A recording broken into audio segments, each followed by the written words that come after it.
안녕하십니까. TV 대수천 박상훈 시몬입니다.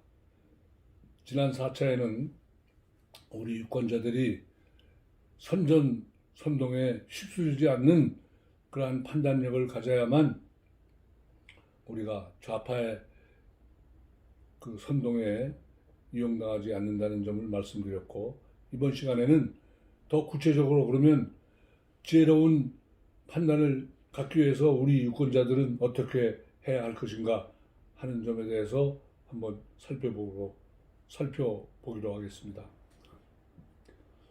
세계 제2차 대전이 끝나고 독일의 나치는 멸망했지만 공산혁명에 성공한 러시아가 동유럽의 위성국가들을 포함해서 소비에트 연합을 형성하고 미국과 서유럽의 자유자본주의 체제에 대항해 왔지만은, 그러나 1990년대에 와서 그 사회주의 체제는 인간의 창의성을 무시하고 이윤 동기를 보장하지 않는 계획 경제이기 때문에 그가 한계성을 보이면서 기진맥진한 끝에 드디어는 소련이 해체되고 공산주의가 사실상 종식을 고했습니다.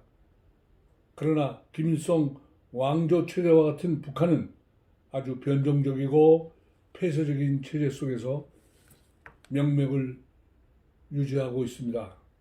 그러나 남북한의 정치 경제적 수준의 차이는 하늘과 땅만큼 아주 심하게 벌어진 것이 현 시점입니다. 그럼에도 불구하고 사회주의 시스템으로 뭘 해보겠다고 우리나라의 좌파들이 득세하는 이 상황을 보면은 우리는 참 아연실색하고 이것을 어떻게 설명해야 할지 모를 정도입니다. 이승만 초대 대통령이 이룩한 자유민주주의 체제가 우월하다는 명백한 사실이 국민적 합의를 통해서 대한민국의 건국의 정당성을 확인하고 인정하는 이러한 것에서 출발해야만 한다는 그러한 우리 애국 시민들, 자유민주주의를 지키겠다는 시민들이 일으켜야 할 사명이라고 우리는 생각합니다. 근데 그와 같은 우월함을 국민적 합의로 내지 못하고 여러 가지 방황했다면 그 원인을 찾아보아야겠습니다. 이승만 정부가 끝난 다음에 정권이 바뀔 때마다 대한민국의 정치 풍향은 전환기적 사고의 프레임에 갇혀서 가치 추구의 연속성보다는 앞의 일에 대해서 부정해야만 하는 숙명적인 그러한 정치 풍도가 형성됐습니다. 박정희 정권이 수립되니까 자유당 정부 3.15 부정선거로 대표되는 그러한 부정적 이미지를 극복하려고 하는 그러한 의미에서 이승만 대통령의 건국 이념을 제대로 평가하는 공론의 장을 마련하지 못했습니다. 또 전두환 자신은 박정희 대통령의 크나큰 후원 속에 그 실권을 장악할 수 있는 힘을 비축해서 드디어 대통령까지 당선되었지만은, 그러나 유신 정치에 부정적인 이미지가 있기 때문에 그것을 극복하기 위해서 연속성을 강조하기보다는 단절하는 데 더 방점을 두었습니다. 김영삼 정권은 또 어땠습니까? 군부 통치를 종식시키고 문민정부를 실현했다는 자부심을 내세워서 역사 바로 세우기라는 미명하에 우파의 지지를 받은 그였지만 좌파보다 더 좌파적인 정치 행태를 보였고 급기야 아들의 정치 게이트가 터치되어서 야당 총재 김대중의 압력에 굴복해서 광주 사태를 광주 민주화 운동이라고 격상시켰습니다. 그리고 차기 대통령 후보 1순위인 김대중의 좌파적 성향이 우리 대한민국의 앞날의 미래 어떠한 변화를 미칠 것인가 하는 고민이나 통찰은 전혀 없었습니다. 또 같은 김대중 노무현 뒤에 이어진 우파 정권인 이명박 정부도 사실은 노무현 대통령의 실적이 너무 엄청나기 때문에 그 실적에 반사적인 이익을 얻어서 대통령이 된 그였지만 집권 초기에 광우병 사태에 휘둘려서 보수적인 가치를 지키기보다는 중도적인 입장으로 좌파와 타협하려는 비겁한 행태를 보여서 천안함 사태 때에도 북한의 소행이라는 여러 정황 증거가 나타났을 때에도 엉거주춤 미적거리는 모습을 보임으로써 많은 국민들에게 혼란스러운 모습을 갖게 했습니다.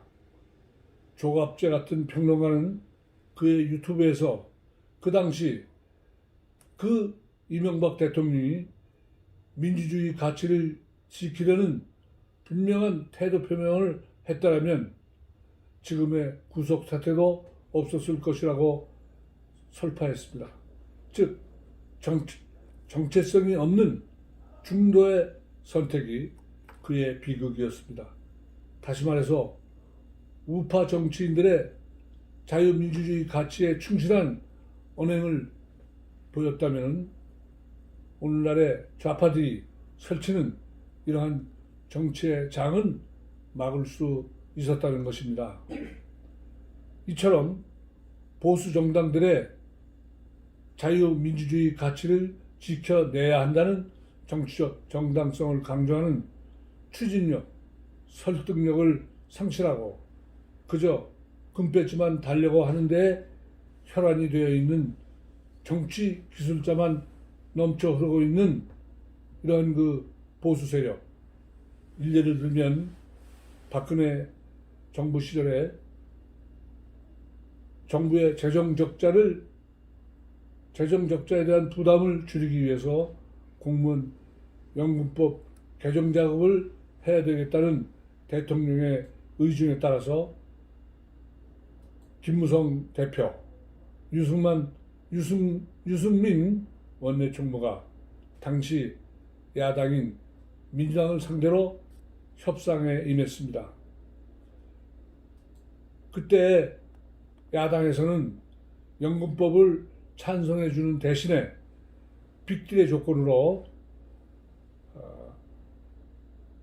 김대중 대통령의 기념관 건립, 다시 말해서 아세아 문화궁전법, 줄여서 아문법이라고 말합니다. 이것을 통과시켜줘야만 협조하겠다. 이렇게 했을 때 이 두 사람들은 그들의 요구 조건을 받아들이고 타협에 성공했다고 했습니다. 그러나 좌파들은 박정희 기념관 사업을 하는 것에 철저히 반대하고 펄펄 뛰었기 때문에 한 번도 우파 정권에서 그것을 통과시키지 못했던 그런 안타까움이 있었을 때 적어도 자유민주주의 가치를 지키려고 하는 정치 지도자였으면 아문법을 통과시켜주는 대신에 박정희 기념관도 같이 함께 협의를 해야 된다, 통과해야 된다, 이런 노력을 했으면 아마 참 좋았을 것입니다. 그러나 그들은 그런 거에 대한 차관점이 전혀 없이 그야말로 박근혜 대통령이 해외 순방 중에 타결했습니다. 그래서 박근혜 대통령은 대노하면서 연금법을 차라리 통과시키나 말지 그걸 하기 위해서 그런 그 야당의 요구 조건을 들어줬다고 대노했습니다. 박정희 대통령의 친딸이기도 하겠지만 그러나 우파적 입장을 놓고 봤을 때도 박정희 기념관이 더 중요하냐, 김대중 기념관이 더 중요하냐 하는 문제는 우리가 다 어떤 것이 중요하다는 것을 일반 국민들은 잘 알 것입니다. 어쨌든 우파 정치가들은 야당과 연합하면서 여성 대통령이라고 했을는지는 모르겠지만 어쨌든 그 대통령의 의중을 반영하지 않은 배신자의 행동이었습니다. 그래서 박근혜 대통령은 그들 배신자라고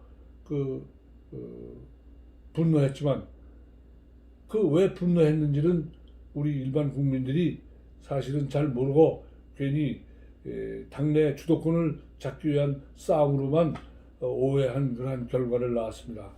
어쨌거나 좌파 세력들은 군사정부 시절에 억압받고 탄압받았을 때에 살아남고 하는 그 투쟁력으로 김대중 노무현 시대를 거치고 또 문재인 시대에 와서 그들의 그 무모한 투쟁력은 바로 남북한 연방제를 추진하겠다는 큰 틀을 세웠고 전혀 실현 가능성이 희박하다는 그 일반 국민들의 의식과는 반대로 종전선언을 하는 등 그 역주행은 대한민국의 미래를 걱정하는 시민들의 입장에서 볼 때는 도저히 용납할 수 없는 지경에 다다르고 있습니다.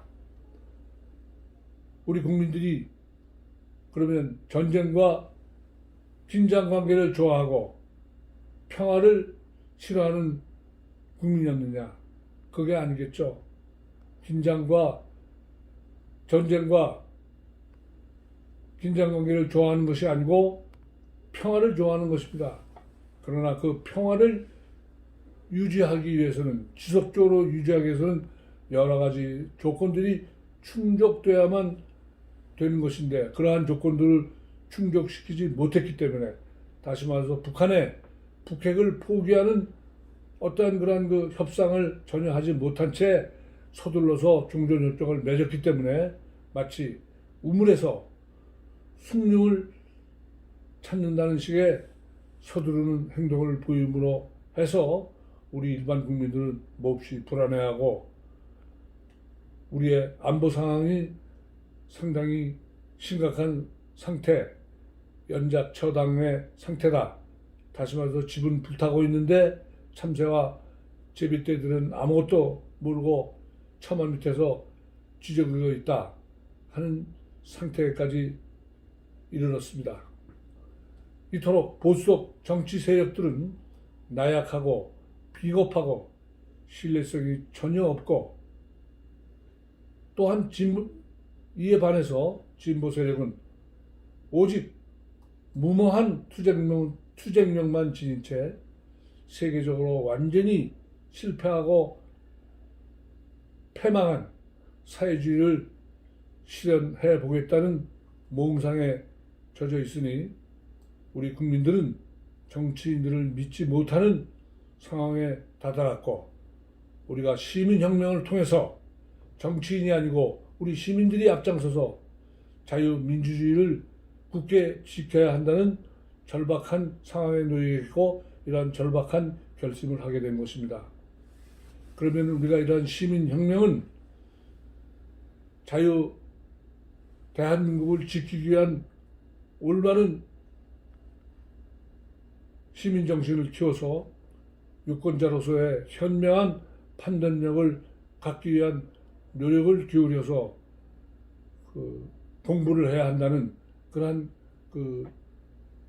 관점으로 얘기해 볼 수 있겠습니다.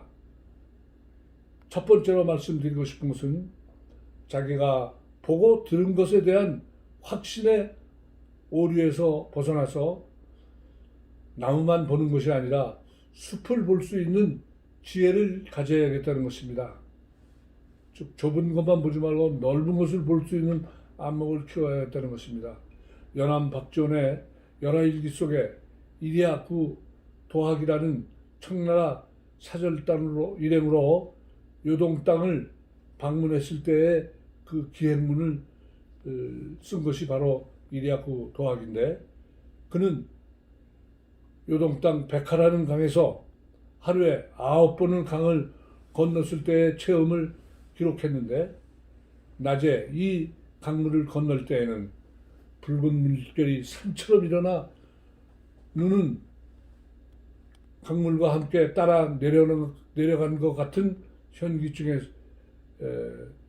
그 정신을 차릴 수 없었는데도, 아주 이상하게도 물결 탕탕거림에도 불구하고 물소리는 하나도 들리지 않았다는 것입니다.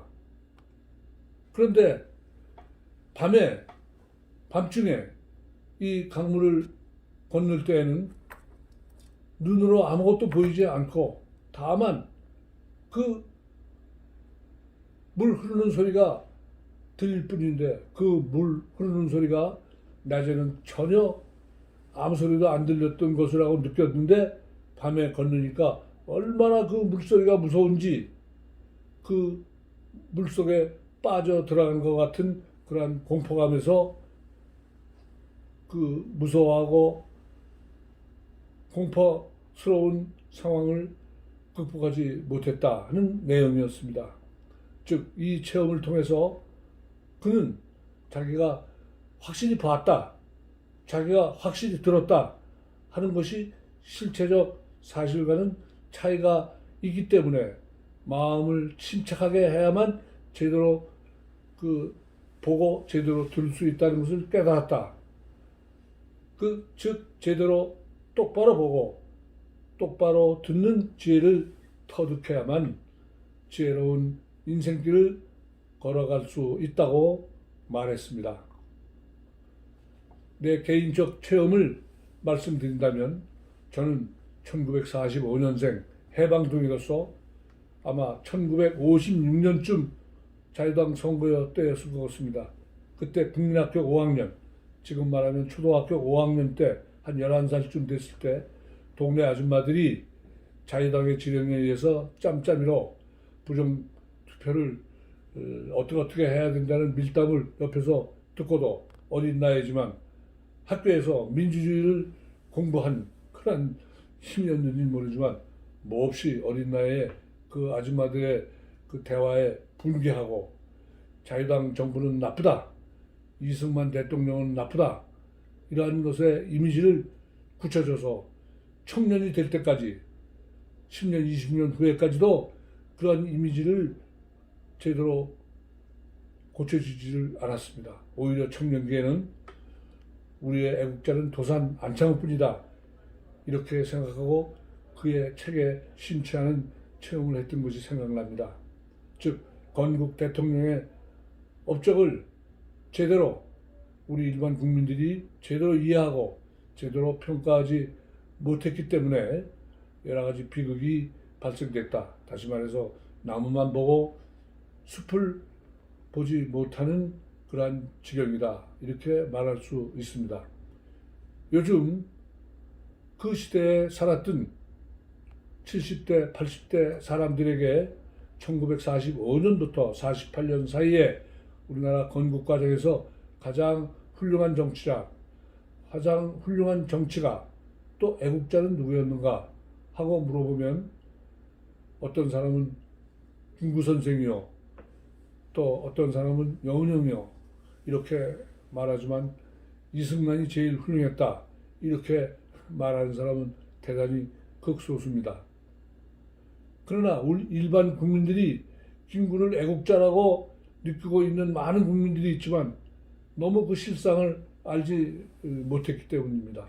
다시 말해서 김구는 1948년까지는 이승만 박사와 함께 정치적인 궤를 같이 함께하고 자유민주주의를 지키는 나라를 만들어야겠다고 했지만, 그러나 돌연히 48년 초에 김일성이 주장하는 남북 협상에 전격적으로 호응하면서 그 북한을 방문했고, 북한을 방문해서 김일성의 철저히 이용당하고 또 김일성이 자기에게 나는 절대로 남침할 생각이 전혀 없다 이런 말을 한 것을 그대로 듣고 와서 우리나라에 돌아와서는 북한은 절대로 우리를 남침하지 않겠다고 나하고 약속했다 이런 말을 국민들에게 전파했습니다. 그러나 1948년에 대한민국이 수립되었을 때 그 전부터 북쪽을 방문한 이후, 북한을 방문한 이후부터 남한의 정부 구성에 처음부터 반대를 했고 또 정부가 출범된 이후에도 계속 걸림돌 역할만을 해왔던 분이 바로 김구였습니다. 그러나 1년 후 불행하게 암살을 당했습니다. 그러니까 1949년의 일입니다.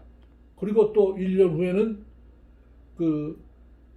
김구에게 약속했던 김일성의 말은 완전히 거짓말이었음이 드러났죠. 다시 말해서 6월 25일 날 전격적으로 남침을 감행했습니다. 한국 사람들은 죽은 사람에 대해서 상당히 관여하는 것 같습니다. 김구 선생이 만약에 그 당시에 전쟁이 일어난 이후에도 살아 있었다면 어떻게 평가받았겠는가 하는 것을 생각해 보면 참 우리 국민들이 이러한 그 시대에 있었던 역사에 너무 모르는 점이 많다 하는 점입니다. 영운형도 1945년 이후에 남북한 좌우 합작운동을 할 때에도 몰래 평양을 방문해서 소련 군정장관과 김일성의 지령을 받는 등 그야말로 골수 공산주의자였지만 그러나 그때 어린 시절의 사람들은 그가 공산주의라는 잘하는 것은 전혀 모르고 그때 대한민국의 건국을 위해서 동분서주하는 모습을 어렴풋이 어른들 말을 통해서나 듣고 그의 아름답고 훌륭한 점만 머릿속에 인식된 것 같습니다. 그러니까 우리가 제대로 사실을, 팩트를 공부하지 못한 또 이것을 제대로 전파하지 못한 여러 가지 책임이 있다고 볼 수 있겠습니다. 다시 말해서 대한민국 건국의 전사를 제대로 파악하고 통찰할 기회, 즉 정치 상황을 제대로 파악할 수 있는 기회를 놓친 비극의 산물이라고 볼 수 있습니다. 둘째, 겉으로 나타난 현상만 보지 말고 본질, 사실, 팩트 이것을 볼 수 있는 안목, 하나의 기회를 통해서 표면적인 것이 아니라 심층적인 것을 볼 수 있는 그러한 안목을 가져야겠다는 것입니다. 1918년 문재인 대통령은 1918년이 아니죠. 2018년 작년 재작년입니다. 문재인 대통령은 평창 동계올림픽 개최 전에 참가 신청을 하지 않은 북한이 동계올림픽에 참가해달라고 여러 루트를 통해서 공개적으로 북측에 요구를 했습니다.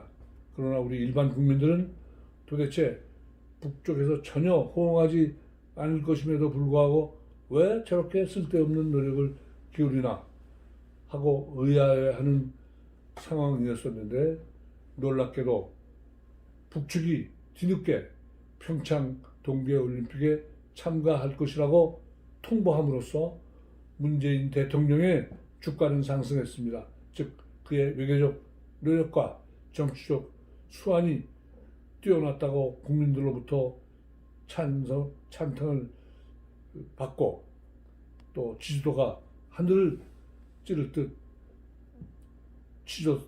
치솟고 하는 것이 여론조사를 통해서 확인되었습니다. 그러나 사실은 2017년 1년 전에 미국의 트럼프 대통령과 북측 김정은 사이에서는 핵 문제에 관해서 매우 극심한 말폭탄을 주고 받았습니다. 김정은은 자기 책상 옆에 핵폭탄 버튼이 있다고, 언제든지 내 기회가 오면 이것을 누르면 된다고 하는 호기를 부였습니다. 아주 미국 측에 굉장히 위협적인 언동을 보였던 것이죠.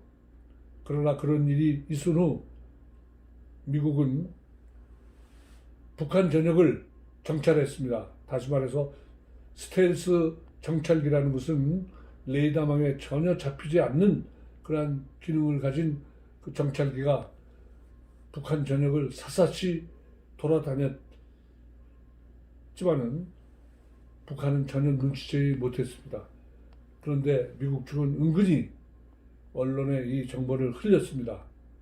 그때 가서야 북한의 김정은은 겉으로는 큰소리 쳤지만, 아하, 우리는 전혀 감지하지도 못했는데 미국에서 비행기가 우리 북한 전역을 휘젓고 다녔다고 하는 사실을 알고 북한이 마음만 먹으면 언제든지 참수작전이나 핵시설 폭격작전이 감행될 수 있다는 점을 깨닫고 공포심에 휩싸이고 또 밤잠도 제대로 일을 못하고 했다는 첩보가 세상에 알려지기도 했습니다.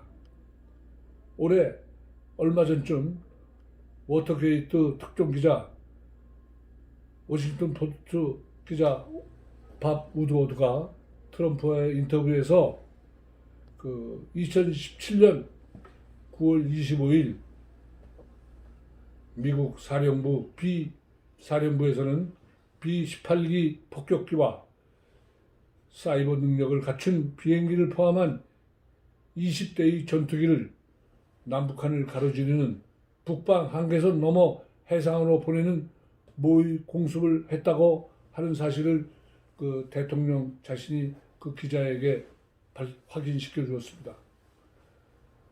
즉 말폭탄이 아니고 실제로 폭격을 감행할 수 있다는 사실을 감지한 김정은의 그 심정은 어떻겠습니까? 벌벌 떨었겠죠. 그러므로 트럼프의 진노를 모면하기 위해서는, 즉 자기가 살아남기 위해서는 평창 동계 올림픽에 참가하는 등 미국의 비위를 맞추는 일을 하지 않을 수 없었을 것 같습니다. 즉 다시 말해서 남한과 잘 해보겠다는 의도로 한 행동이 전혀 아니었습니다. 즉 미국을 향한 제스처였죠.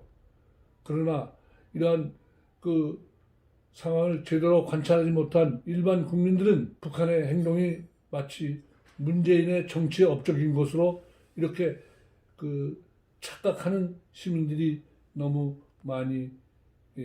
많다는 것이었습니다. 이 책임은 생활에 쫓겨서 생업에 쫓겨서 제대로 파악하지 못한 우리의 국민들의 사태 파악 능력도 부족했지만, 또 어떤 면에서는 언론에서 이러한 것을 심층 보도하는 사실이 좌파에게 압도당한 그 언론들의 책임도 있다고 봐야 하겠습니다.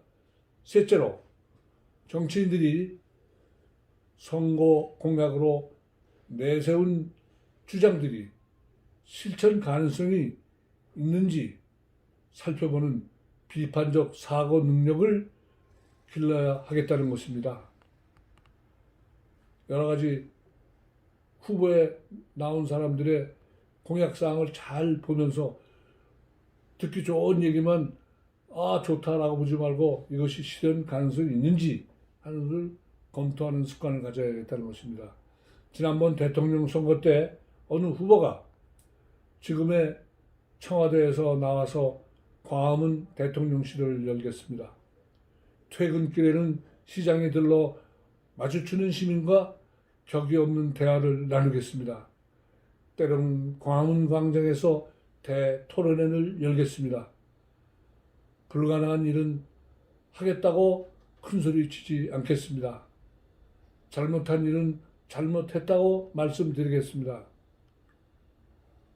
그러나 광화문 시대를 열겠다는 약속이나 퇴근길에 마주치는 시민과 격이 없는 대화를 나누겠다는 발표는 한나라 대통령을 경호하는 입장에서의 볼 때에는 수시로 마음대로 아무 때나 하고 싶은 그 행동이 아니고 매우 치밀한 경호가 움직여야 되는 것이기 때문에 그것이 실제로 적용된다는 것은 대단히 실천 가능성이 희박한 일이었지만 그 말이 우리 국민들에게 너무 아주 달콤하게 들렸을 것입니다. 또 마지막으로 공약한 것이 한 번도 경험해 보지 못한 나라를 만들겠다는 공약을 했지만 그러나 좀 더 생각해보면 임기가 5년뿐인 대통령이 인구 500만 명 정도나 되는 도시국가에서나 가능할 수 있는 일인지 모르지만 인구 5천 명쯤 되는 5천만 명이 되는 그러한 그 경제 규모가 또 세계 10위권에 육박하는 대한민국의 선진 대한민국의 대통령이 그 일으켜낸 전대에 일으켜낸 업적들이 많이 축적되어 있기 때문에 자기 5년 안에 무언가 산뜻하게 해볼 수 있다는 것은 참으로 믿기 어려운 실현 가능성이 희박한 이러한 일이었다는 것을 조금만 생각해 보면 다 알 수 있는 일이었습니다. 정말 요즘 그 말에 대해서 생각해 본다면은 그 삼성이 우리가 1990년대만 해도 반도체 아주 변방에 처해 있는 그러한 처지였지만 그 삼성에서 오늘날 반도체 인류 최첨단 국가 선진국으로 우뚝 섰습니다. 그것이 바로 그러한 그 국가적 쾌거 기업으로서 훌륭한 기업을 키운 바로 삼성 이건희 대통령의 이와 같은 큰 업적도 5년이 아니라 거의 20년 가까이 걸쳐서 이룩한 훌륭한 업적이었다는 점입니다. 어쨌든 오늘은 여기까지 말씀드리고 다음 시간에는 1945년서부터 48년 사이에 남북한에서는 어떤 일이 있었는가 하는 것을 살펴보는 시간을 갖도록 하겠습니다. 감사합니다.